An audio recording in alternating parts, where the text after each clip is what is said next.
1920. We are now live, sir. Very good morning to all of you, especially to Dr. V Mohan, Padma Shri, Chairman and Chief Diabetologist, Dr. Mohan's Diabetes Specialty Center, Dr. Rajesh Sikri, Founder and Director, Total Care Control, the moderators for today's session. I am really thanking both of you from the bottom of my heart for being here today to share your experience with all the participants. I'll also like to thank all the participants who have joined us this morning to learn and have large amount of takeaway from this real challenge that our country is facing.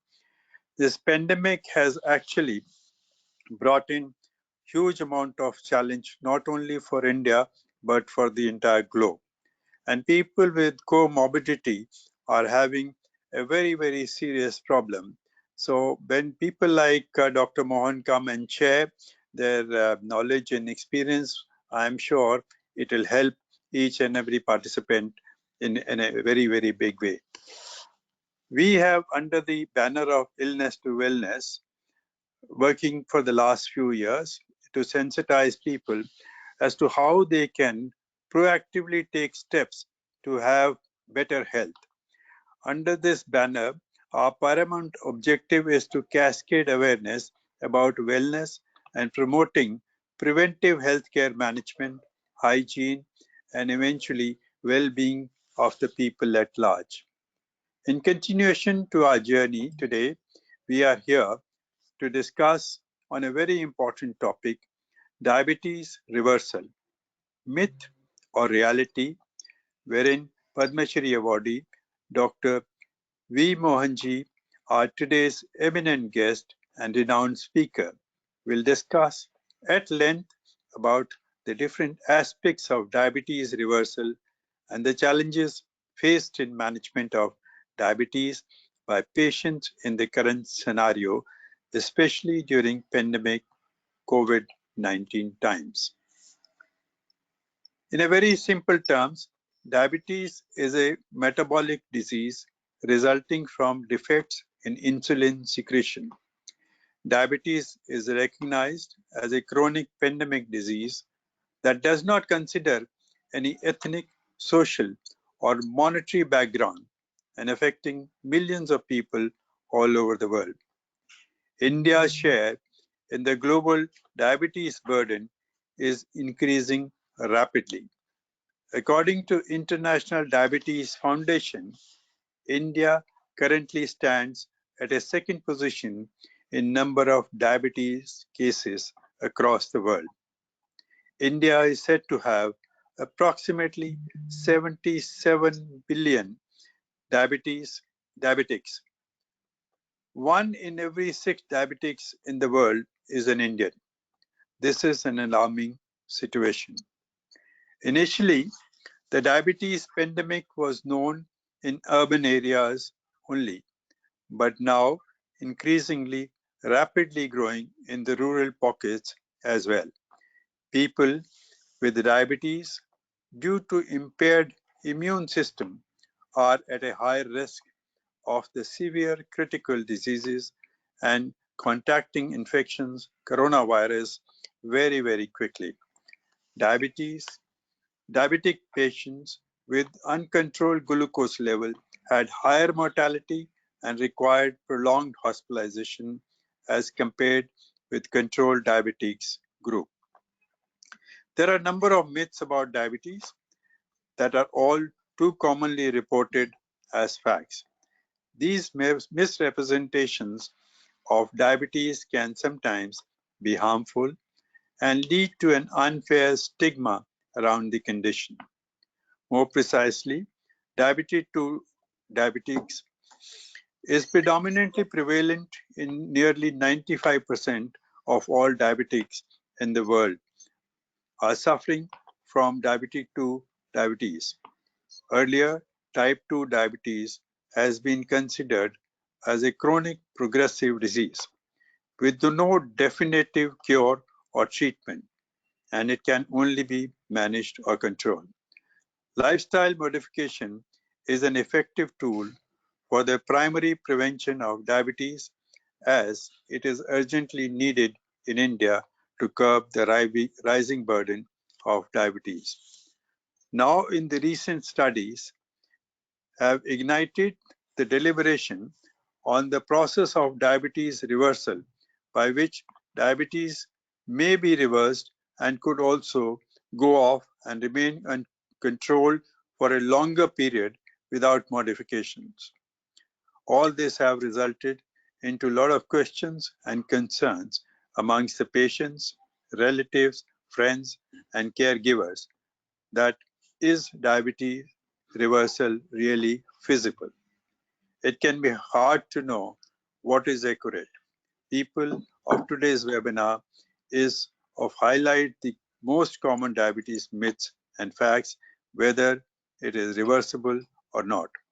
I am highly optimistic that the key takeaways from healthy deliberation, informative views, and ideas will help us in clearing several concerns regarding the different aspects of diabetes reversal and will go a long way in helping to overcome the mammoth challenges of diabetes management during these difficult times of global pandemic. I will not take much more time, as you all are eager to listen to our expert panelist, Padma Shri awardee, Dr.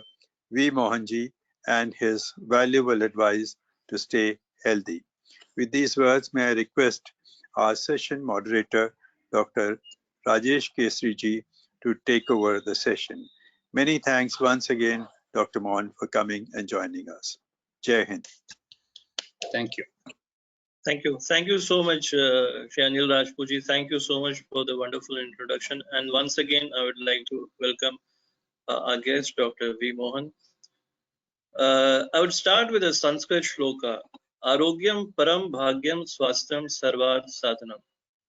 In Hindi, it would mean nirogi hona param bhagya hai. Swasth se anya sabhi karya sukh hote hain. It is very important for us to be healthy, because without good health, we are not able to do any productive thing in life. And this pandemic of diabetes is coming between us, very large scale, and health and good life. So the epidemiology of diabetes and the treatment that is being done has already been discussed.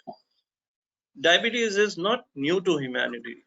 As long as we find some written works, we find the presence of diabetes. Its earliest mentions probably is in Vedas, which are dating back to 2000 BC or maybe more.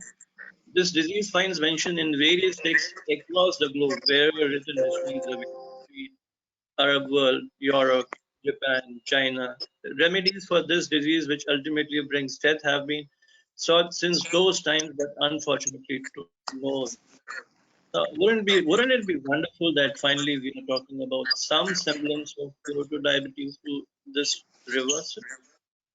We are in fact very lucky today on our webinar in this session to have with us whom I would say as a son of diabetology in India, who's shining not only in India but all over the world by doing his great work. I would give a brief introduction of him, because actual introduction of Dr. V Mohan and his works is very long and time is not sufficient to elaborate on that. Dr. V Mohan is an avid researcher, a writer, and he's been into research of diabetes since he was 18 years of age. He already had his original research published by the time he finished his medical college, and he's never given up since then. He's on the forefront of research and finding new cures and new treatments and new ways and new methods. And we are very lucky to have him here with us today on this platform. Dr. V Mohan. He is the chairman, Dr. Mohan Diabetes Specialty Center, and president, Madras Diabetes Research Foundation, Chennai.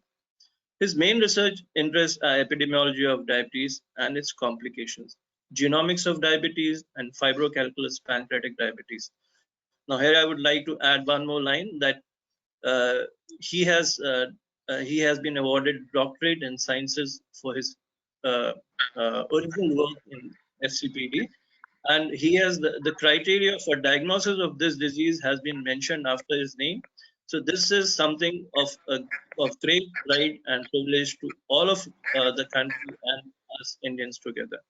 He's been conferred fellowships from all over the four Royal College of Physicians, London, Edinburgh, Glasgow, Ireland, and all three science academies of India, including fellowship of Indian National Science Academy. Received over 180 awards, including the Dr. B.C. Roy National Award by Medical Council of India, Dr. B.R. Ambedkar Centenary Award for Excellence in Biomedical Research from ICMR, the highest award for biomedical research in India. In 2018, he received Dr. Harold Rifkin Award from the American Diabetes Association, and he is the first Indian to receive this award. Recently, he has conferred the Fellowship of Royal Society of Edinburgh from the Royal Society of Edinburgh. Published over 1,320 papers in peer-reviewed journals, including 860 original articles, 300 review articles, and invited editorials, and 160 chapters to textbooks on diabetes and internal medicine. His work has received over 132,000 citations and has a high index of 133. Here, I would like to add one more feather in his cap and something of great pride to all of us Indians that he is the topmost in the 2% scientists of the world from India list, which has recently been compiled by the Stanford University. Thank you once again, sir, for bringing us this pride. In 2012, Dr. Mohan was awarded the Padam Shri from the Government of India. This is a short introduction of Dr. V Mohan. So coming back to our topic, is reversal of diabetes possible? Are there any ways of treating diabetes? Because till yet we have only been managing diabetes. I would humbly request Dr. V Mohan to give us a brief talk and enlighten us with this topic. Dr. Mohan, sir. Thank you so much, Dr. Rajesh Keshri. Can I share my slides? If they can give me the option to share my slides, I will do so. Show my screen. So I must first press that when ready, show my screen. So I'll press that and then, oh, okay. Let me now go to PowerPoint, press that. Is it seen now? Rajesh, is it seen? Yes, sir. Yes, yes. We can see okay, that. Then I'll make it full screen. Okay. Yes. So I would like to, first of all, I have a formal thank you slide following. So I'll thank there. So my topic is on reversal, myth or reality. And I think both the president of ASSOCHAM as well as Dr. Rajesh Keshri mentioned that. But let me now first talk and let me thank formally Mr. Anil Rajput, Chairman of ASSOCHAM CSR Council, Mr. Sandeep Kumar Jain, Joint Director and Head CSR ASSOCHAM, Mr. Chandrasekhar Taneja, who has been very, very persistent in getting me for this meeting. So thank you, Chandrasekhar. But for your persistence, I don't think I would have been here today.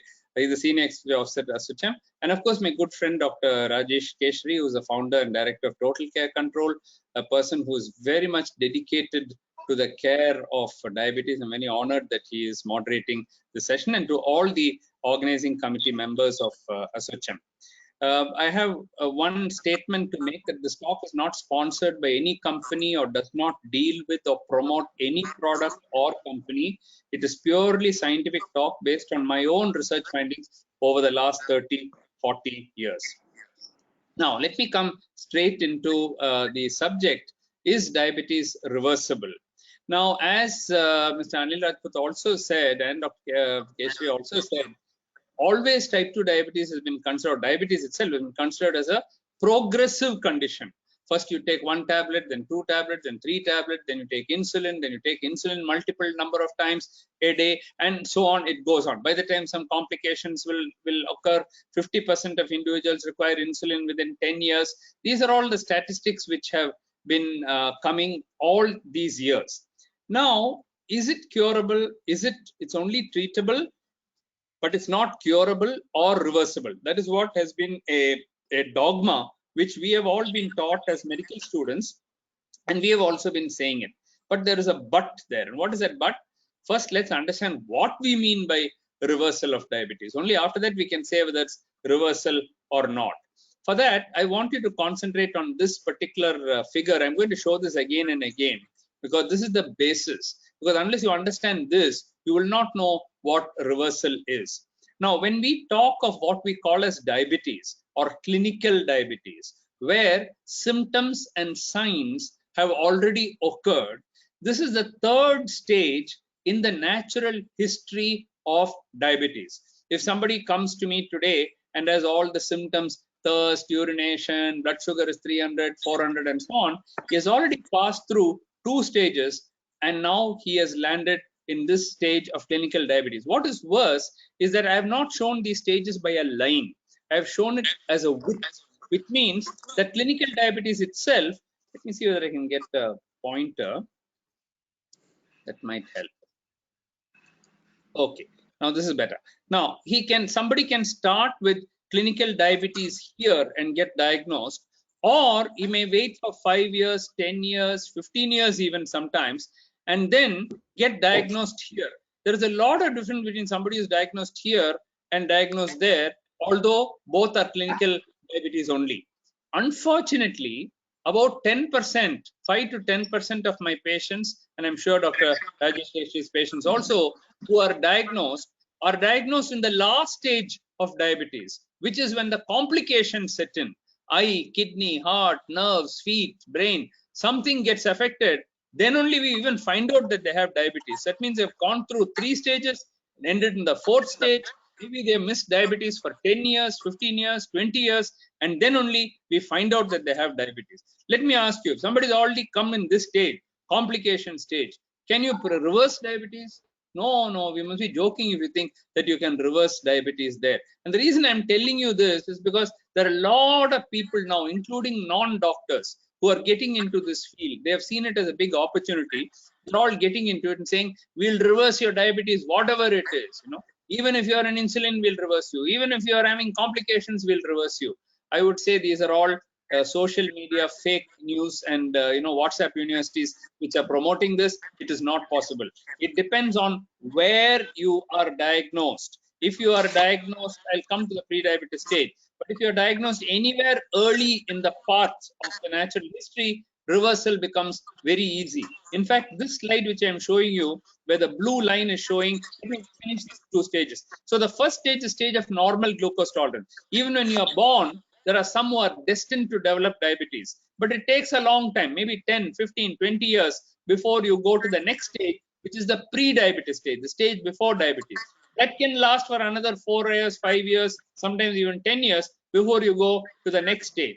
And this can last another 5, 10 years before you go to the last stage. So suppose you are diagnosed in this stage, there is no normal glucose tolerance stage, no need for reversal, you're already reversed only, you don't have anything. Suppose you're diagnosed in this pre-diabetes stage. Can you reverse? Of course you can reverse. You can bring it completely normal. Okay. Let me tell you that this particular graph, I made it in the year 1985. Okay. So almost 35 years ago, I have published this graph. Not a single human being in the world was talking about reversal at that time. I've already published this graph. I can give you the published figure, which I published 1985, saying that you can reverse from there to complete normal. In the same graph, I had already shown that even if you come to clinical diabetes stage, reversal is possible. You can come to pre-diabetes, and from there, maybe you can go to normal glucose tolerance. But as you wait, it gets more and more difficult.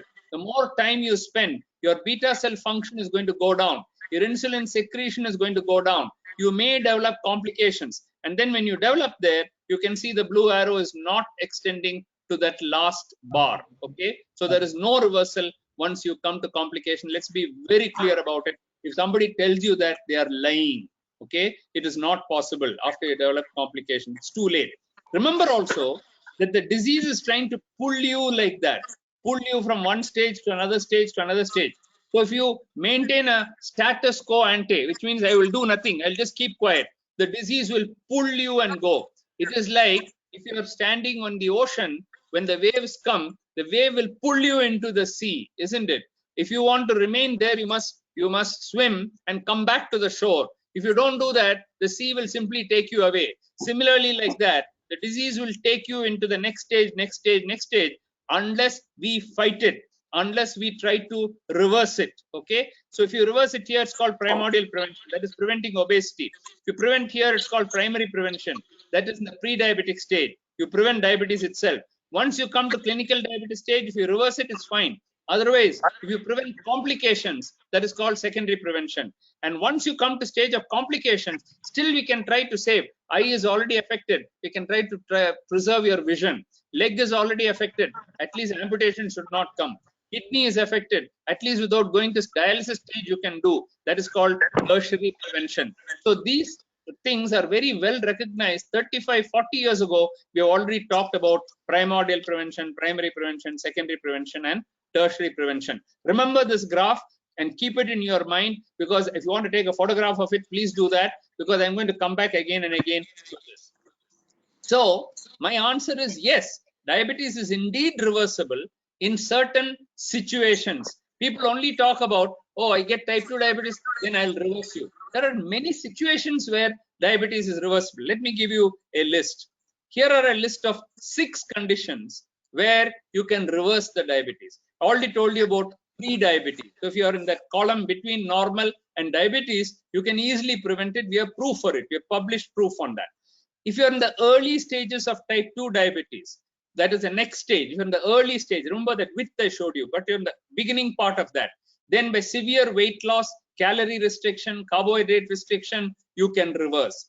After bariatric surgery, okay, you can reverse. I have a slide in the end, I'll tell you. Not everybody after bariatric surgery. After bariatric surgery, people lose 40 kilos, 50 kilos. Even after that, we have not been able to reverse for some people, okay? But in early stages, pre-diabetic stage, very early diabetic stage, if you do bariatric surgery, you can completely reverse the diabetes. There is a condition called as gestational diabetes. Lady gets pregnancy, and during during the pregnancy, she develops diabetes. After the delivery, it can go away. Of course, it can come back again. But if she reduces her weight, if she is careful with diet, she may not get it at all. That is a reversal of diabetes. There is something called stress-induced diabetes, where you have severe stress. Somebody dies, you're under terrible tension, or you lost your business, or you had an income tax raid, something happened, and you're mentally affected, your blood pressure goes up, sugar goes up. Then after some time, you start doing pranayama, yoga, you relax yourself, everything becomes normal, your diabetes may go away. That is called stress-induced diabetes, goes away. There is drug-induced diabetes. If you give steroids to somebody, which is very much given during COVID, okay, you may get, Mr. Rajput mentioned about COVID and the connection to diabetes. So during the COVID time, we give high doses of steroids to save the life. Sugars go up to 400, 500. When you stop the steroids, it may come back to normal. About these last 3, that is all I'm going to talk. I'm not going to talk about gestational diabetes. I'm not going to talk about stress. I'm not going to talk about drug-induced, because they're pretty obvious. And once you correct that, it'll all come back to normal. Remember, however, that type 1 diabetes, which affects children mostly, okay, sometimes adults, where there is 0 insulin in the body, where the body has, where the diabetes has been treated by 3 times, 4 times, or even 5 times insulin for that child or that young adult or adolescent to be alive, there is no reversal. There is no reversal of type 1 diabetes. So if some quack tells you that I can reverse type 1 diabetes, please don't listen to them. Deaths have occurred where they have gone ahead and tried some alternate system of medicine and the child has died. Okay, I would say it's like a murder, where you know that there is no cure and you're going and promising that, and then you're killing that child. It's like a murder. Okay, so please don't do that. Type 1 diabetes is not reversible. Type 2 diabetes, after very long duration and after complications have set in, is not reversible. It's very difficult to reverse. Even by bariatric surgery, it is very difficult to reverse. So remember these 2. But in these first 3, yes, you can definitely, in all the 6 actually, you can. Let me first, as I said, I'm not going to talk about post-gestational diabetes, stress, or drug-induced. Okay, I won't be talking about that. But these 3 I'll talk to you about. First, let's consider pre-diabetes. So as I said, pre-diabetes is the condition between normal and clinical diabetes. At this stage, by diet, by exercise, by weight reduction, by lifestyle modification, you can completely reverse the diabetes and bring it to normal. Do we have evidence for this? Yes, there are many studies. The diabetes prevention program in the US, the diabetes prevention study in Finland, the Daching study in India, the Indian diabetes prevention program, which was done in Chennai, and the DCLIP study, which we did, the lifestyle improvement program, community-based lifestyle intervention program, which can reverse diabetes, the DCLIP study, which we did. Here are 5 studies which have shown complete reversal of diabetes from the pre-diabetic stage. The DCLIP study was done in collaboration with Emory University with my good friend Dr. Venkat Narayan, and this is our team here. Two PhD students from US did their PhD here in India, in Chennai, and got their PhD. This is called the Diabetes Community Lifestyle Improvement Program. It's a funded study where funded by the International Diabetes Federation, where we were able to reverse diabetes. This paper was actually published in Diabetes Care, the premier diabetes journal in the world in diabetes, the highest journal in the world, produced by the American Diabetic Association, and we have shown stepwise approach to diabetes prevention. And we have published that and shown that diabetes is reversible. So it is not new. Only in the last 1 year, 2 years, people are talking about reversal. 2016, we already finished and published and shown that diabetes is reversible. Let me now go to early stage of diabetes by severe weight loss and caloric restriction. Once you have already developed diabetes, it is not easy to reverse. I'm not saying you can't, but it's not easy. You have to really cut the calories and lose a lot of weight if you have to reverse diabetes, because you already come beyond from that stage to this stage. And in this stage, if you are picked up somewhere here rather than somewhere there, reversal is easy. As you go on 2 years, 3 years, 5 years, 10 years, it becomes more difficult and more difficult to reverse. And after some time, it may be difficult to reverse it. What is the mechanism behind reversal of diabetes? How is this reversal of diabetes actually occurring after you've got diabetes or in pre-diabetes? If you start a calorie restricted diet, and when you mean calorie restricted diet, it is not reducing 100 calories. You will have to drastically reduce the calories and by up to half of what you're eating, or even less, quarter of what you're eating. If you do that, glucose levels can rapidly come down. What happens is that in the liver, there is a lot of fat, and that fat is preventing the insulin from working. There is also pancreatic fat. Inside the pancreas, there is a lot of fat. The moment you cut down your calories and the carbohydrate and the calories, you start restricting, the fat from the liver goes away and the fat from the pancreas goes away. Within 7 days, this starts happening. And by 2 months or 3 months, all the fat has gone if you continue with that. Okay. So did you know that type 2 diabetes is caused just by 1 gram of fat in the pancreas? Pancreas is a small organ. It's like a leaf, a small organ, like a small leaf. In that, if you get 1 gram of fat, you will get diabetes. And if that 1 gram goes away, your diabetes will go away. But to remove that 1 gram of fat, you have to lose 15 kilograms in weight. So suppose you're 85 kilos now. If you bring it to 70 kilos or less, you can get rid of your diabetes. From 85 to 80, you may find some improvement, but total reversal will not come. For total reversal, you need 15 kg weight loss. So whatever you do, by 15 kg weight loss, if you reduce it, you will find your diabetes going away. But there is a catch there. If you put on 10 kilos again, your diabetes will come back. Even after bariatric surgery, it is coming back. So people who tell you in your lifetime you will never get diabetes again, they are lying. Don't listen to them, because the moment you put on weight again, it will come. We have not done a pancreas transplant for you. We are not giving you a new pancreas. Therefore, if you put on weight, the same 1 gram will again come in the pancreas, again you will get diabetes. That is why we don't use the word cure. Okay.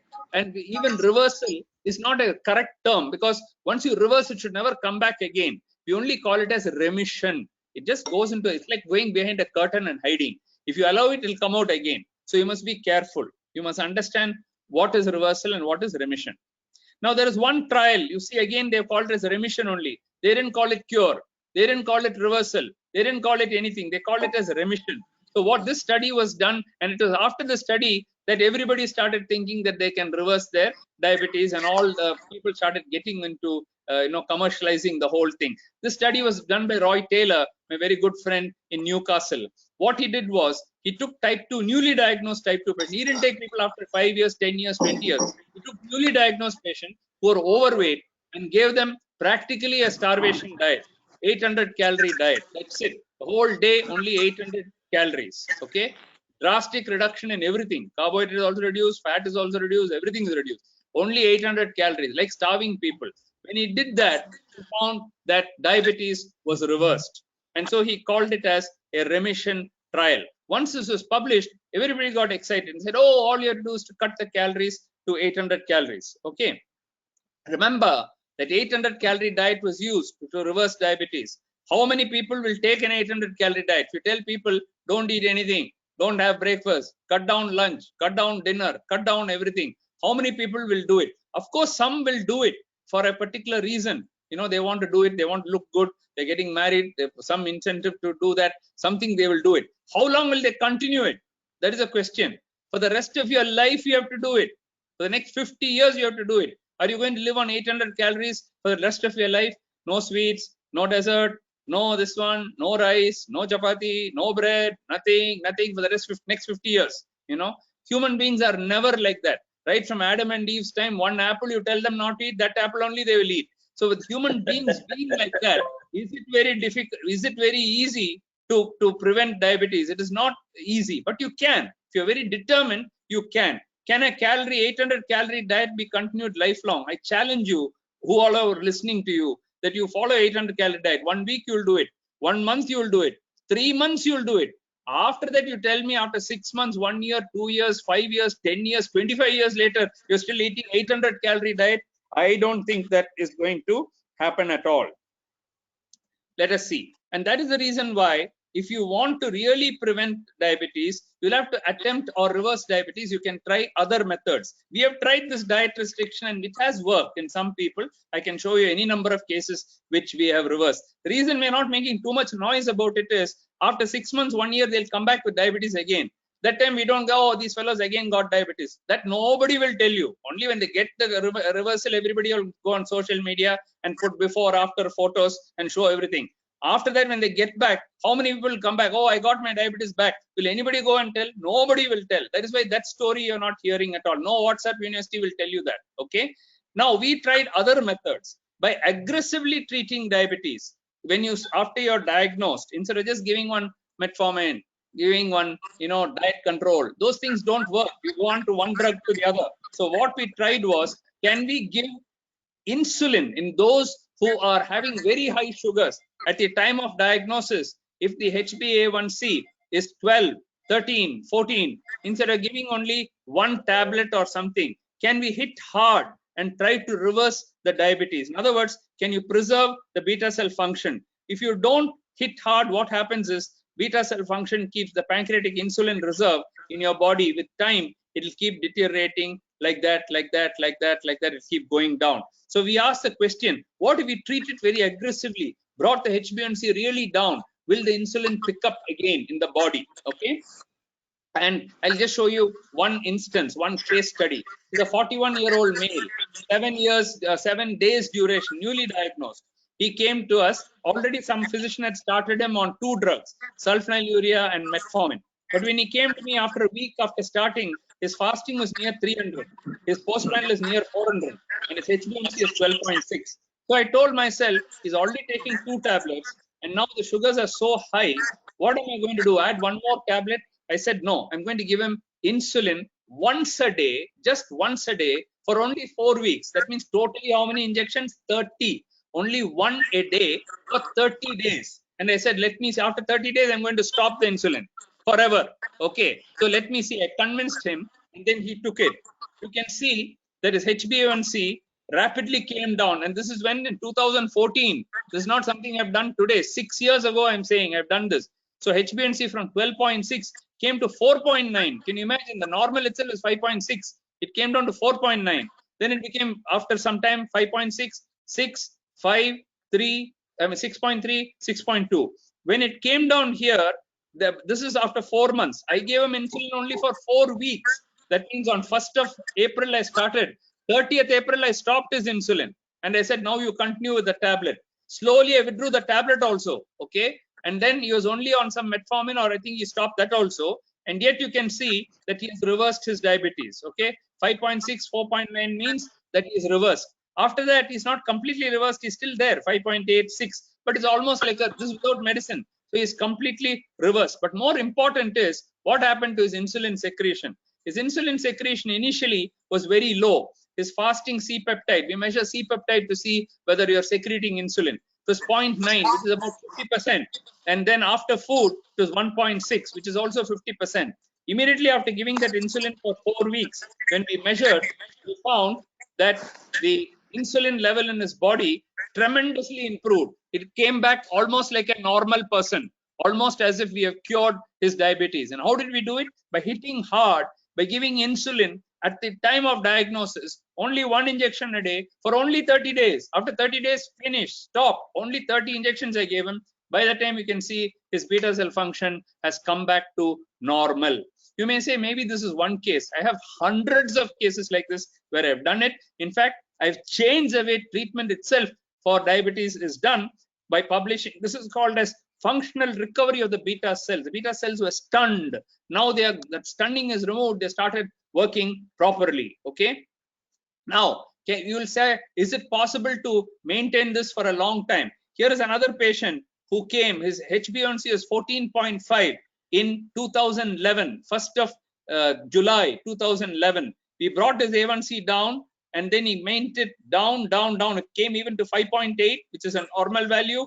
And then it went on. This is 2011, 12, 13, 14, 15, 16, 17, 18, 19, 2020. And on 1st of May this year, 2020, his HbA1c is still 5.8.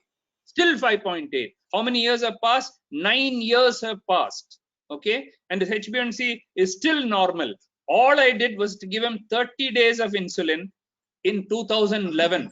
After giving him in 2011 for 30 days, now it is normal. Now, some of you are listening will say, why should you give insulin at the time of diagnosis? Well, that's a new type of treatment that we are starting, a new reversal, a new revolution we are starting in the treatment, which is lasting for 10 years. If by taking 30 injections, just once a day, one small poke, if you're able to do, for 10 years, you are able to maintain remission of diabetes. Isn't that like a miracle? Okay. So that is also happening. So we are trying different methods to reverse diabetes, not starving everyone and say, no, rest of your life, you starve yourself and so on. That is not what we are doing. We are trying different, that also some people are overweight. We are doing that. We are also doing bariatric surgery. We are also doing this. So a true scientist will look at different options, not just one. Now let me go to bariatric surgery. Okay. Does bariatric surgery work? I've done lots of bariatric surgery. Okay. And from that, based on that, one PhD itself has been written by my student, Dr. Chandru. So what is his PhD finding? Reversal of diabetes occurs only in those with short duration of diabetes. We found the cut point is 8.5 years. Below 8.5 years duration, we are able to reverse the diabetes. Those who have diabetes more than 10 years, 15 years, even after bariatric surgery, there was no reversal. Of course, it came down. Insulin may go, weight may come down. So many benefits will happen, but there is no reversal. If you want reversal to happen, you must do it early. Even in bariatric surgery, where you're cutting the stomach, you're cutting the intestine, you're removing a lot of things. Bariatric surgery is not a small surgery. Even after that, we're not able to reverse it in people who are so much motivated. You're not able to do. So if somebody tells you, and you'll hear this often now, it's going to go more and more, oh, we'll cure everybody of diabetes. We will reverse everybody's diabetes. The whole world will reverse. Then why India's population is going higher and higher? We're getting 77 million, 80 million, 100 million, 110 million. It's keeping on going. If everybody, I wish those guys reversed everything. They will get a Nobel Prize very easily if it's so easy. Okay. So even if bariatric surgery is done, it has to be done early in the natural history, which I showed you. That's natural history. If you do it in pre-diabetic stage or just diagnosed diabetes stage, you can reverse. Otherwise, even after bariatric surgery, it is difficult. As I said, I'm not going to talk about gestational diabetes, stress, and drug-induced diabetes. Now I'm going to end with another interesting thing. You may say, you may do all this. We will do everything you say. What is the guarantee that people can live very long? They say people die within 10 years. Earlier, people with type 2 diabetes die. Sometimes even 20 years of your lifespan is cut short. So after doing all this, if I'm going to live only 10 years younger than, 10 years less than my friend who does not have diabetes. Why should I do that? Anyway, I'm going to die, so let me die. No, I disagree. Again, we have disproved it. We have disproved it by showing that long-term survival is possible. In 2013, I went around the whole world and asked, how many of you, I went to the best diabetes centers, Joslin Clinic, Mayo Clinic, all the best clinics in the world I went. And I said, how many of your patients have survived for more than 40, 50 years? And they all said, we had 1, we had 2, we had 3, we had 4. That is the kind of, now all single digit numbers. I said, you know, I have got hundreds now who have survived. Then they said, why are you not publishing? I said, I wanted to check with you all before I publish. I have got the data and I'm going to publish it. So I published it in Diabetes Care, again, the topmost journal in the world. The title was Clinical Profile of Long-Term Survivors. What did we mean by long-term? Minimum 40 years after getting diabetes. Minimum 40 years. Some had lived 50, some had lived 60. So you see the first line of the results. The mean duration of diabetes survivors was 43.7, that is 44 years, plus minus 4 years. That means 48 years. Minimum is 48 years. Okay. This was the first report in the whole world. US did not do it. Japan did not do it. China did not do it.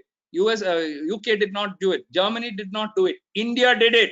We were able to show long-term survivors. And it was for this that they gave me the Harold Rifkin Award. And when I went there, they told me, you have done something no one in the world has done. You have shown 40 years, 50 years, 60 years. Ultimately, what they told me was, ultimately, we are treating diabetes only to make people live long and healthy life. You have proved it. So you deserve the Harold Rifkin Award. So they gave it. So what did we do in that? Nothing great. Control the diabetes better, better glycemic control, blood pressure control, and cholesterol better, the lipid profile. You control the A, B, C. That is A1C, B is for blood pressure, C is for cholesterol.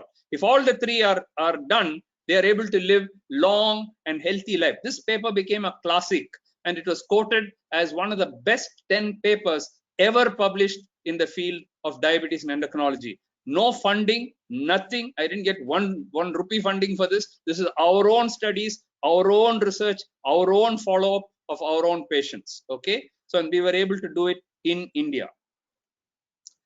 That was not enough.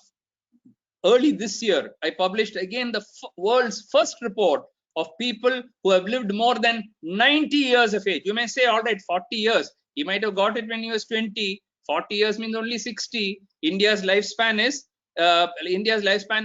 67 years. So what is the big thing? It may not, it may not affect at all.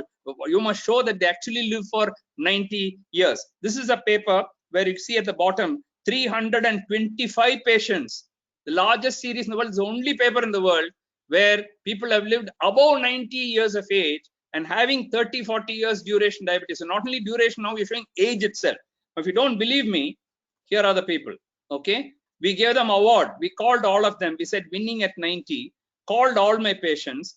You won't believe, these are all. This is my daughter and this is me. We are the only two people in this whole picture who are not 90. Okay, this is Professor Chitti Babu. He was a vice chancellor of 2 universities in Tamil Nadu. When he came for this meeting, he was 99. He was the chief guest of this meeting. He lived beyond 1 more year, celebrated his 100th birthday. He has given me a video after 100 years, how he lived. This person was our chief secretary of Tamil Nadu. He has worked with 4 prime ministers and 4 chief ministers. Okay. He was 97 when he came for that. And at the age of 96, he published a book. He published a book on what all he has done in his civil, as an IAS officer, what all he has done. He published a book. Okay. These are all people who are about 90 years of them. Some of them are professors, and they're all middle class people. They're not very rich people, as you can see. Okay. This lady is a doctor. Okay. During that function, she said, can I sing a song? So she was 93. Okay. Can I sing a song? So I took the mic and said, yes, madam, you may sing a song. I don't need a mic, she said. And she pushed the mic away. Then she sang. It's a big auditorium. In the auditorium, her whole, voice filled the whole auditorium. And we gave her a standing ovation, okay? Because her voice is so good, her lung capacity is so good, and she is 90 years old. Let me tell you about Chitti Babu. Chitti Babu had diabetes for 60 years when he was 100 years old. My professors taught me that for every year of diabetes, you have to add 1 year to their life. If you add 60 years to Chitti Babu's 60 years of diabetes to Chitti Babu. He was 160 years old. 160 years old. His artery is 160 years old, and he's come as a chief guest for the function. He gave a beautiful speech at that time. There is another, if you go to YouTube, there's another 100-year man who has crossed, who is now 101, is still alive. He has given a 1-minute video, and it is there on YouTube. You just go Dr. V Mohan, put YouTube, and you will find this 100-year man's picture. He talks for only 1 minute. And in that he says, I am not old, I am young, and I want to live for many, many more years. He's 101 now. I don't know how many more years. You may think all this is fiction. It is not fiction. We are showing you. Let me ask you now, none of these people reverse their diabetes. None of them. They're still having diabetes. What? They didn't even bother whether they reverse their diabetes or not. They've lived up to 100 years of age, and they're still doing well. Why should you even reverse diabetes? Let's not even bother about reversal. If people are going to live 100 years like this in good health, why are we bothered about reversal? Everybody is bothered about reversal. Nobody's bothered about people living up to 100 years of age. Okay, for 1 month you get reversal, they make so much fuss out of it. 3 months you get reversal, they think it's like a Nobel Prize. Okay, we want the real proof of the pudding is whether people are living up to 90, 100 years of age. That is the real proof of the pudding. This is only a small collection of people. I have 300, 400 people like this who are now coming towards their 100th birthday. Okay. Again, we have beaten the world record. Nobody in the world had such a series of patients. And we are doing it in India. We are doing it with the cheapest medicines. None of them have used costly medicines. None of them have used costly insulin. We have used the cheapest metformin and sulfonylurea agents to treat these patients. Because 50 years ago, they didn't have any other medicine. They had only that. And with that, they have lived to tell the tale. Okay. So what are the mantras I have learned? I'm going to stop with this. What are the mantras that I have learned by interacting with these people? They have taught me. What have they taught me? Number one, detect diabetes early. If possible, reverse it in the pre-diabetes stage itself. Keep the ABC under control. HbA1c, blood pressure, cholesterol. Keep it under control. Number three, the first 10 years are very important. If during the first 10 years you control diabetes well, very rarely do people suffer from complications in their lifetime. If on the other hand, the first 10 years you lose, it's very difficult to prevent complications, let alone reverse. You cannot even prevent complications of diabetes. Number four, exercise regularly. Eat reasonably healthy diet. Didn't mean that these people never ate a sweet in their life. In fact, the press asked them, do you ever eat sweet? He said, yesterday also I ate gulab jamun, no, and I'm doing well. So it doesn't mean that once in a way, if you eat something, something will happen. Reasonably healthy, that's it. Some vegetables they took, but exercise they all did. Many of them did yoga and pranayama. Next, most importantly, this is very important, get them to come every 3 to 4 months for a checkup. If they do, all these people have been coming regularly to me. I have big file for each one of them. So they are coming regularly. That is most important. And when they come, keep their ABCD under control. A1C below 7%, blood pressure normal, cholesterol LDL normal, and discipline. And this discipline includes diet, exercise, no smoking, moderation alcohol, and stress reduction. If one follows these mantras, even people with diabetes can live up to 100 years. And I'm not saying it simply, I'm showing you the evidence for it. Remember, my father used to say, my father was the first diabetes specialist in India, by the way. And I'm second generation. I joined him when I was 18 years old, but my father started the first diabetic clinic in India, in Chennai, at the Stanley Medical College in 1948. 1972, I joined him as a first year medical student. So he said, a well-disciplined and controlled person with diabetes is often better and healthier than one without diabetes. I used to joke with him, oh, simply you're saying all this to make people feel nice. He said, no, Mohan, I believe in it.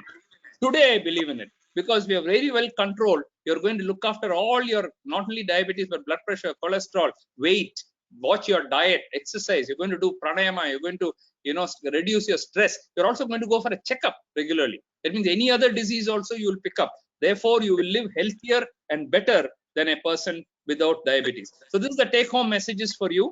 Reversal of diabetes is possible by intense calorie and carbohydrate restriction with a weight loss of about 15 kilograms. Or by bariatric surgery. If all of you are prepared to lose 15 kilograms in weight, we'll try to reverse your diabetes, or by bariatric surgery.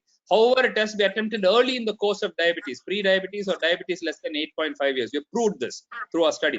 We have shown that long and healthy life is possible despite diabetes, even in those who continue to have diabetes. So if you're not reversed it, don't worry. Join that group of people who lived to 100 years of age without any complication. That will be my aim, not reversing for diabetes for everyone. If it happens, it happens. Doesn't happen, don't worry. We are there to see that you live up to 100 years of age. Remember that a lot of people and companies who promise reversal of diabetes, in most cases, it's not sustainable in the long run. And some of the methods adopted are not even scientifically tested. They may even do harm to you. They have not shown that they make people live up to 100 years. They've only shown short-term reversal. That does not mean anything. You may be getting nutrient deficiencies. You may be getting some other thing which will show. You may get cancer because they have cut off some essential item from your diet. So be very careful with that. A complications-free life for every person with diabetes, is it a hype or is it a reality? It is a reality, I agree, but we all have to work together. And it's my proud privilege to work with ASSOCHAM to do that. IMA we can bring in, diabetic associations we can bring in, people like Dr. Rajesh Keshri we can bring in. We all have to work together. We are not competing against each other. We've got a common goal. Nobody in India should have a complication due to diabetes. That was my, I gave this on November 13th, on November 14th, World Diabetes Day. So on November 13th, I gave this. I said, this is my dream. Nobody in India will have a complication due to diabetes. But we all have to work together if we have to achieve that. Jai Hind. Thank you so much, sir. Thank you so much, sir. Thank you so much for such a wonderful talk, such a short, crisp, and all the information which is so important for our viewers to understand about diabetes, about its reversal and management of diabetes in such a short period. Thank you so much, sir. Now, I'd quickly, since we are having short time, we are running short of time, I would quickly like to throw up some questions and have your views on some of the important things. You know, these days, diet has become more of like a fashion. People are changing it like clothes, trying on new things. And our old-fashioned traditional diet is somehow disappearing. What is your view about the fad diets, about like the keto diet, the low-carb diet, the high-fat diets? You have done considerable amount of original research with hundreds of thousands of people. What is your view, sir? Yeah, thank you, Dr. Kesari. I don't know whether you can see me, and I'm not able to see you, but I can see myself. So I'll just continue. Obviously, both of us are being heard, so that's fine. Now, so now we are both there. Now, the thing that I would like to say is that any diet which is an extreme diet, okay, I'm not giving any name for it. If you think about the number of diets, there are about 100 types of diets today. Every fellow has started his own diet because it's a big commercial entity. So they give a name to it, and basically they are making either complete fat loss or complete carbohydrate loss. They're completely avoiding one and then giving another one. So because it very quickly you can get the results. Ultimately, everybody is giving a calorie restricted diet. They're just packaging it in such a way that it sounds very fashionable. Keto diet, okay, all your fat will get melted away. Keto diet. We don't think about it. Keto diet. Now, this keto diet was given for epilepsy. It was never given for weight loss. It was given for epilepsy at some time when there was no treatment for epilepsy. They didn't have medicines for epilepsy. So by cutting out the entire carbohydrate, they found some fits can come down. So that is how it came. It was never an approved diet for weight loss. But what happens if you cut down? In our country, carbohydrate is the most important thing. If you give zero carbohydrate, how much fat can they eat? So they keep on loading with fat. Even then the calorie will be restricted because no chapati, no bread, no rice, no this, no that, no parota, nothing, completely gone. They are saying even no grams, Bengal gram, green gram, black gram, it gives you protein and fiber. Even that you should not take. Okay. So when you put people on a crash diet like that, they'll suddenly lose weight. Oh, my weight has come down by 3 kilos, 5 kilos, 10 kilos. All over social media, Facebook, they'll be advertising, saying it has come down, come down, come down. Very good, very good, very good. Now, what happens is they don't realize that when you there are only three things in the diet. One is carbohydrate, one is protein, one is fat. Now, these three have to add to 100. Simple mathematics, I'll tell you. 100 has to come from carbohydrate, protein, fat. Protein cannot go above 20% for anyone. 25% you will not even digest your protein. Let's keep it as 20%. Now, we are taking only 10% in India. So if you double it even, make it 20%, then 80% where it will come from. So if you make carbohydrate 0, then 80% will come from fat. The moment you take 80% fat, your lipids will start going up, your cholesterol will go up, your LDL will go up, your arteries will start getting blocked. I have seen heart attacks occur after keto diet. After 6 months, most people keto diet will give up in 3 months time. That's good for them. If they give it up, it's actually better. But those who continue for 6 months to 1 year, they'll come with heart attack. Their vessels would have got blocked. The coronary arteries are now blocked. They're not able to walk and they get this. Besides, sudden death can occur because you're losing essential vitamins, minerals, and other things that you get, amino acids, which you get from the carbohydrate is being lost. So paleo diet is also like that. Any of these extreme diets that you, the other way is cut off fat, make it 0, give 80% carbohydrate. That's also very bad. Your triglyceride will go up, your HDL will go down. So anything in nature, when you do in moderation. So when you give carbohydrate, you take a katori of rice, you take 1 chapati, 2 chapatis, fill your plate with lot of vegetables. That is what you have to do. Okay, sabji, vegetables, and then don't take potato too much, that's also starch. You can take any other vegetable that you want, you fill up. The more colors of the vegetable is there, it's better for you. Then look for your protein. In case protein deficient, so for non-vegetarians, either fish or chicken, white of the egg, this will give you very good protein. For vegetarians, you can take it as Bengal gram, green gram, black gram, moong dal, rajma, chana dal. All these are very good sources of protein. Milk is also good, it will give you some protein. So if you chana is very good, paneer is very good. So you can take these sources of protein, then cut down the carbohydrate from what now you're taking 4 chapati, 5 chapati, 6 chapati. Cut it down, take 2 chapatis maximum, or 1 or 2 katoris of rice. Rest of it should be all vegetables. That is the most balanced diet you can continue for the next 50 years. That's how I've been eating the last 25 years. I've not gone even once on any diet. My weight has not changed from the time I was in college. If you see my college photographs and now, same weight, then same size clothes. I've not changed my clothes. Buy new clothes, same size only. Never changed from 1975 to now. I've not changed my clothes. Okay, I've never once tried paleo diet, this diet, keto diet, intermittent fasting, that one, this one. Every season, new one will come. Okay, and then that will be have a big set of. They'll form their groups. They'll form their WhatsApp group. They'll form this group, that group. Oh, I did this, I did that, I did this, and everything is about I did that. Okay, and they'll keep on talking about that. It doesn't sustain. Believe me, your home food is very good. You take that, eat the right amount, just cut down whatever contains carbohydrate, like chapati, rice, whatever, and then you take more of vegetables, some fruit also, which will give you some, antioxidants, and then see that good protein you take. Then exercise regularly, do some yoga, pranayama. If you're overweight, reduce some weight. You don't have to reduce 40 kilos in weight. Reduce 5 kg, 10 kg, that's enough. Even if you don't get reversal, it's okay. If you get reversal, it's good. If you don't get reversal, keep your ABCD under control. You will live next 50, 60 years. Why are you bothered about diabetes? Okay, that is my approach. Thank you so much, sir. So has rice something to do with diabetes? In fact, you have collaborated with the Department of Agriculture in producing high fiber, low GI rice. Could you please tell us something about that also? So recently, that is one the contribution where we produced a low GI, that is glycemic index low, high fiber rice. After screening hundreds of varieties, we picked up one variety of rice, which we are looking for more. In fact, we just signed another MOU with the Tamil Nadu Agriculture University, where we are trying to look for more healthier millets, healthier rice, healthier, so many things. We introduced brown rice into the market, which is not there. So all that is very good.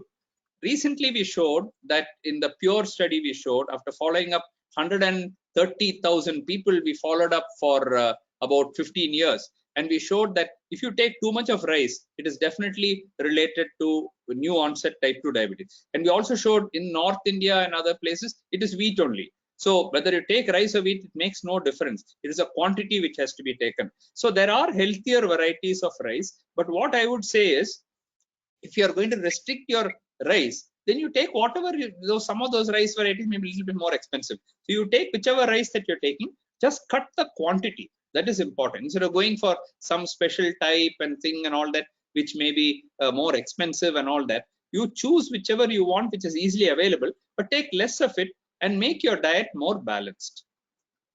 Okay, thank you, sir. So, can you suggest some special combination of grains for making an atta? Because most of us North Indians use atta or wheat flour for making chapati, which is more Yeah. predominant. So, Is there any such combination? there are many companies which are now coming out with healthier varieties of atta. They are bringing multi-grain atta. They are mixing different types of grains, higher in fiber, lower in GI, more of nutrients, more of protein, more of B complex. So there are healthier varieties of these atta coming. So if there are such atta varieties, you can by all means use them, because some of them undergone trials also. We have also done some trials and shown that some of them are healthier varieties. So therefore, there's absolutely no harm in taking those healthier varieties. So now I'll like to come to a very burning question, that is cooking oils in diabetes. Now there's a lot of controversy about which oil to use, and everyone is recommending olive oil, canola oil. These are actually quite costly for the common person. So what Indian oils would you suggest? And would you suggest coconut oil and desi ghees?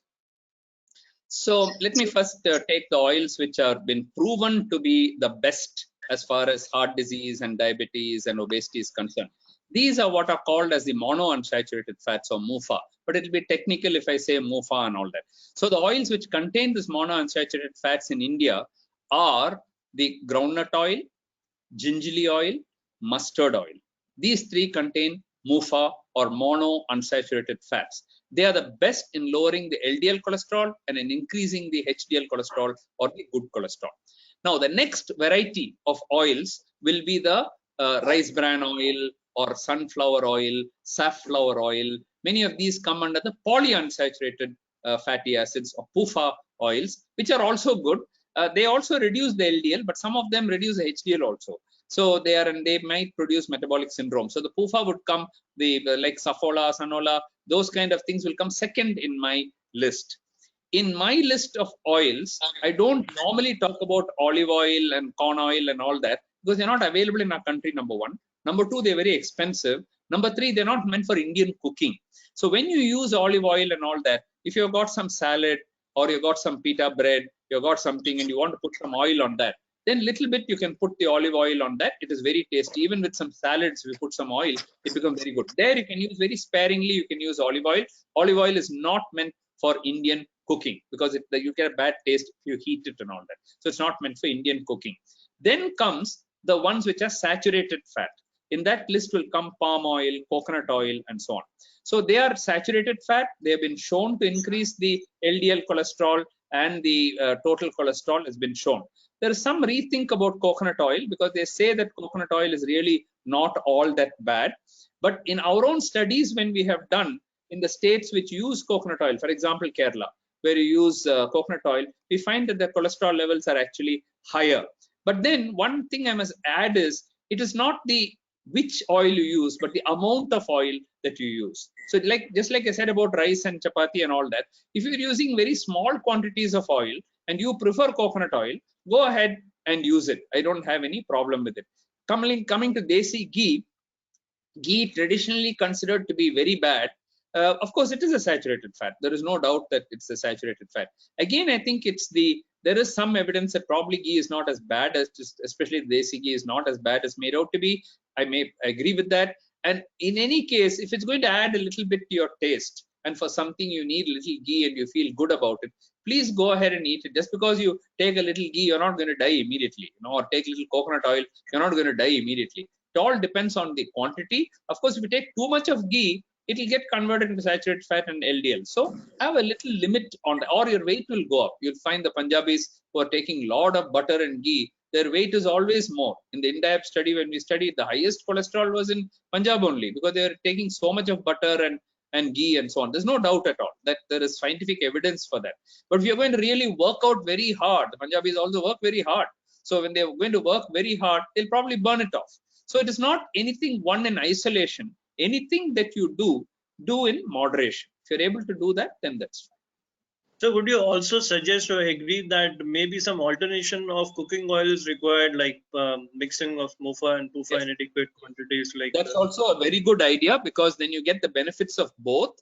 So maybe for for routine cooking, you can use one oil. and then for extra deep frying or something, you can use another one. So mixing of blending of oils are also there. There are some oils already blended and coming. Some can be that you use for some deep frying, you use one, and for other cooking you use another one. Or some people even alternate. One day I'll use this and one day I'll use that. People have different ways of using that. So it's a good idea actually to use a combination, because some of these PUFAs also contain omega-3, and of course the MUFAs also contain. So by mixing the oils, you will get the right proportion of the omega-3 and the omega-6 oils. Thank you, sir. So you've been involved in research with Cashew Promotion Council and the US Almond Board of California. What is your view on the intake of nuts, especially for Indians, the type of nuts that we have, including cashew and So, cashew? And so we have done the research for these people, but we were very clear that if we get a bad result, we will publish it. There is a condition I got signed by them. Suppose I do the research and I find it's against your thing, we will publish it, because you cannot stop us from publishing a bad result. But luckily for us, we found, to my surprise actually, almonds we are not very surprised, because it's considered a very, very high, among the nuts, and it's supposed to be. But cashew, I was a little scared, because see, in almonds, there's only monounsaturated fat, there's only MUFA, there's no saturated fat. In a cashew nut, on the other hand, most of it is MUFA, but 6% of it is saturated fat. So I was worried about that 6%. Will it increase the cholesterol? Will it do? And I told the cashew board, I'm going to do it. I will publish it. You have no control over that. Okay. But surprisingly, we found that that 6% of that saturated fat was stearic acid, which did not increase the cholesterol. So the LDL level did not go up. The weight did not go up. Sugar did not go up. And the HDL went up. The good cholesterol actually went up. So we found in Indians, HDL is very low. The good cholesterol is very low. It actually went up. And surprisingly, we didn't expect this. Blood pressure dropped by 4 millimeters. We found it's due to oleic acid, which has a blood pressure lowering agency. We measured oleic acid in the blood, and we found that it was due to that. So the conclusion was that cashew is safe. Cashew is good for health for you. There is no bad effects at all. But of course, it is not salted cashew. Okay, you must remember that all these are raw cashew and raw almonds. If you add salt to that, your BP is going to go up. So you must take these nuts raw. They're very healthy. They're good source of protein, good source of fiber, good source of good fats or monounsaturated fat, and they don't have any deleterious effect on your health. In fact, they'll help to cut down the amount of rice or chapati. If suppose your dinner is at 8 o'clock and by 6:30 you take some nuts, you won't feel like eating at all. So you'll definitely reduce half the quantity of food that you eat, and you've eaten something very healthy. So I think nuts are very good. That's a very, very interesting observation and recommendation. Just one more thing. So can you specifically say that, you can have 5-6 almonds or 2-3 or 5-6 pistachio or 3 or 4 walnuts? What is your recommendation to your patients, So, if I were your patient? see, the thing about the nuts is that they're very high in calories. So if you eat too much of it, your weight can go up. What we Exactly. gave to our patients is one fistful, whatever you can hold in your fist, that many. Yes. Okay. In some it will be more, because if you take pistachio, it is smaller, so you will have more number. If you take cashew, it may be bigger, so you may hold say 8 cashew or something like that will fill your fist. Whatever you can hold in one fist, that you take. That's the amount of. It works out about 30 grams actually. So that is the amount that we gave to our patients. And remember, these are not short-term feeding studies. They are 6 months of feeding. We gave them for 6 months. So we are not given it for 2 days and saw what happened. 6 months, they were proper RCTs. They were published in Journal of Nutrition, one of the highest journals in the world from the US. They're all published in top-class journals. So they're all peer-reviewed and so on. So they are good, but you must know how much to eat. If you keep on eating too much of nuts, your weight will go up, because they contain a lot of calories. So I would quickly like to bring up your microdiet study and the importance of the bacteria which are living us in our intestines. We are not alone. We have a lot of these organisms living inside us, working for us, working against us. And you have done this research, this great work, and decades back. Please, sir. Yeah. So gut microbiota, we didn't understand much about our gut. We didn't understand why people are getting constipation after 60 years. We thought, due to age and so on. What happens due to age and what happens in people with diabetes and so on is that inside the intestine, there are bacteria, and these are called good bacteria, or gut microbiota we call them. Now, if you are unhealthy, if you're obese, if you're diabetic, if you grow older, these bacteria change and you get bad bacteria there in the body. All the good ones get replaced, and then all the lactobacillus, all that will get replaced, and you'll get bifidobacteria, you'll get other kinds of bacteria which are not very good, which will be there. Now, how to change that? You can do it, even simple things like dahi, yogurt. If you take, they are probiotics. If you take that, it will help the fermentation and the good bacteria to come back. There are also probiotics capsules which you can take. You just take one capsule a day for about 2 months or 1 month. You'll find all the good bacteria coming back. Many of my old people who have constipation, just by taking that one replacement without giving any laxative, they start passing motion, because the bacteria have now started digesting the food and allowing it to come out. So therefore, there are many benefits of the gut microbiota. I believe that certain types of colon cancer, constipation, many things will improve with that. For diabetes also, there has been some studies which show that it may improve. It's not a great diabetes reducing thing, but in general for health, these are very good. And therefore, I would recommend, apart from everything else, have dahi regularly. You must have yogurt, or buttermilk yogurt, you must take every day. They're a very good source of natural probiotic. Thank you so much, sir. So, how about exercise? Can exercise be a substitute for diabetes? If it doesn't help in reduction of weight, should people still continue? What are your views on different aspects of exercise? Exercise is very good for the general health. The exercise will help you to be younger in age. Okay, all those people who are 90, many of them didn't look 90. That's because they've been exercising very regularly. And second, it will improve your heart function, brain function, prevent you from going old and developing Alzheimer's to some extent. It will improve your arteries, it will improve digestion, it will improve sleep, it will give you peace of mind, it will give you so many, because the endorphins are released, the happy hormones are released. So, and incidentally, it will also help you to lose weight and help you to control your diabetes, blood pressure, and cholesterol. So it has many benefits. So weight reduction is only one thing. I find everybody who does exercise for 1 week think that they lose 5 kilos in weight. No, it's not so easy to lose weight.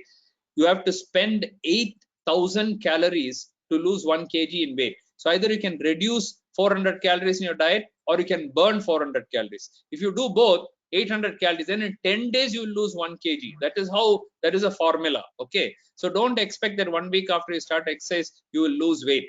And some of them will not lose weight at all. The reason is they'll build muscle.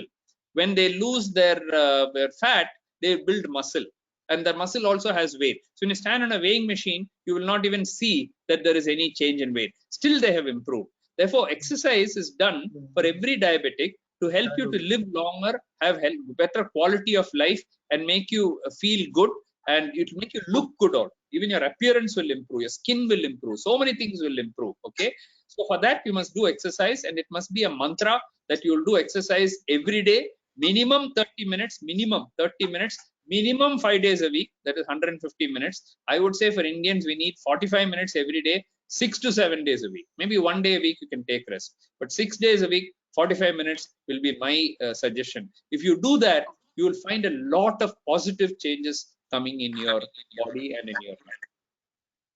And finally, sir, do you think one day diabetes would finally become curable? I think today already it's becoming curable. We are talking about reversal. We are talking about reversing diabetes natural history shifting. The earlier you diagnose diabetes, it is reversible, it is curable. You can do whatever you want. See, the type 2 diabetes, if you see, there are about 7-8 defects in that. So to correct 7-8 defects in type 2 diabetes, plus there are non-modifiable risk factors. If your father and mother are diabetic, you cannot change your father and mother. Okay, you say, I'm going to take another father and mother now, because otherwise you'll get diabetes. They've already given it to you. You cannot do anything about it. Similarly, age, another non-modifiable. I'll dye my hair and I'll make myself look 30. You may do that, but your risk for diabetes is not going to go because you put hair dye, So like that, there are certain things which are non-modifiable. What you can modify only, you can treat. And as we grow older, as India becomes healthier and people live up to, say, now it's 67 for males and 69 for female. The time of independence is 35 years. Soon it will become 80 years. So more and more people will get diabetes. So we don't have to worry about it. If they get diabetes at 75 years old, in their lifetime, they're not going to develop complications. So we don't have to worry about the number of people getting diabetes or the cure or the reversal of diabetes. What we have to do is see that they live long enough. Where the cure should come is in type 1 diabetes, because there's an autoimmune defect which is occurring. We know that there's a defect occurring, and that particular defect, if it is prevented early enough, if you're able to identify those who are able to do that, we may be able to reverse it or cure it, or maybe we'll get from stem cells.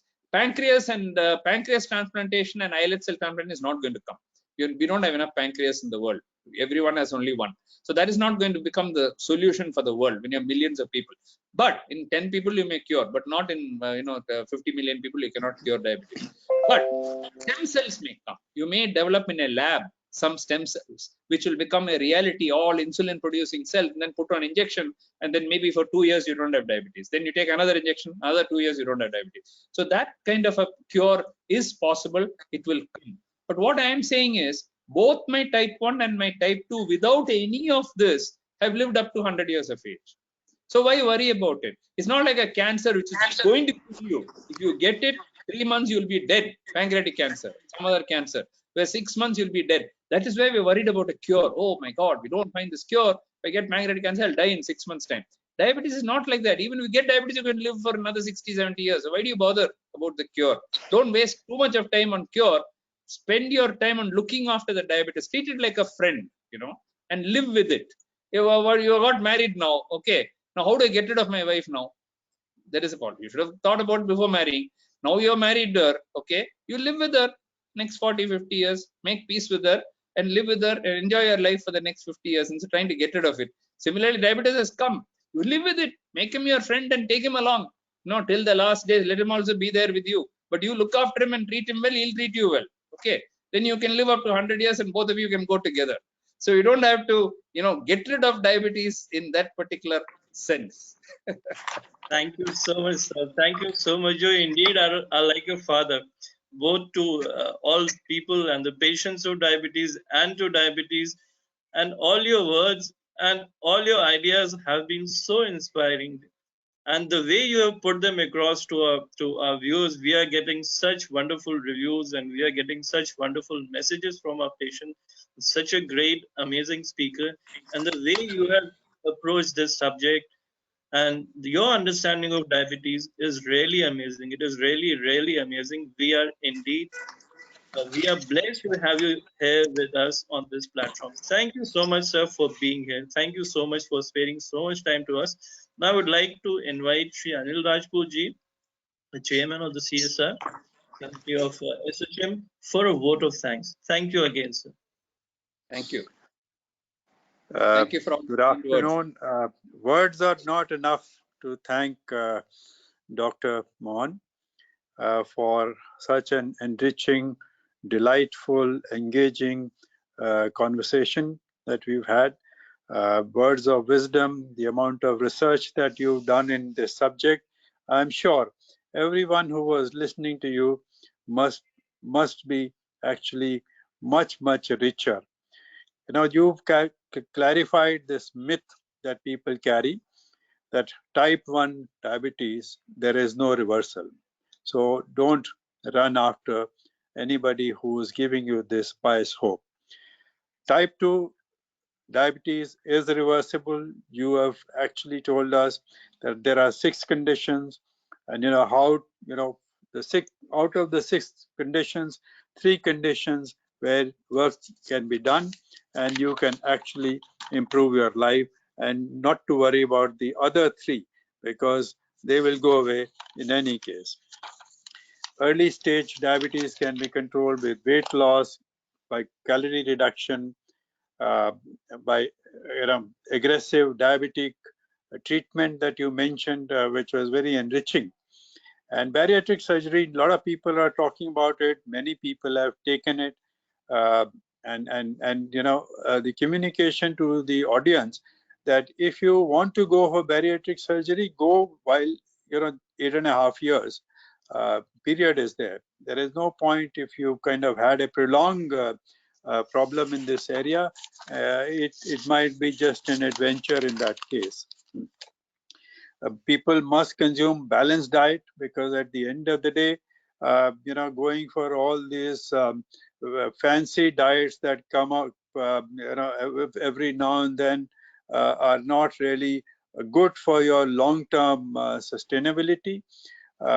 So whatever you are consuming, consume in moderation, exercise, use special grain attas and all that are there in the marketplace, so that you have healthy carbohydrate composition. Another very good thing that you mentioned, which I'm sure people who are listening to you would have taken note of it, that it is not the which oil you must consume. It is how much oil you consume. It's the quantity of oil, which is something that people must be conscious of. Moderation is, at the end of the day, is the real mantra for your life. And a very interesting comment that I heard, which I am personally very enlightened, is on nuts. And you can freely consume nuts, but again, advice is that one fist should be what you must keep in mind. So really, thank you for all this. The ultimate that every participant must take is what you said is about ABC. So H1BAC, blood pressure, cholesterol must be kept in mind. Thank you very much, Dr. Mohan. And I want to once again thank you for your presence. And Dr. Rajesh, I can't thank you enough, because you actually engage with all the participants, all the speakers. They come. You actually spend a lot of time in identifying the right questions, so that all the participants can go really richer back home, and our illness to wellness program progresses faster and more, and we can actually achieve the objective for which we have been working for such a long time. And thank you, team ASSOCHAM, for doing such a wonderful job. Thanks a lot. Thank you very much. Thank you. Thank you. Namaskar. Thank Bye-bye. you. Thank you. Thank you. Jai Hind. Thank you. Jai Hind. Jai Hind.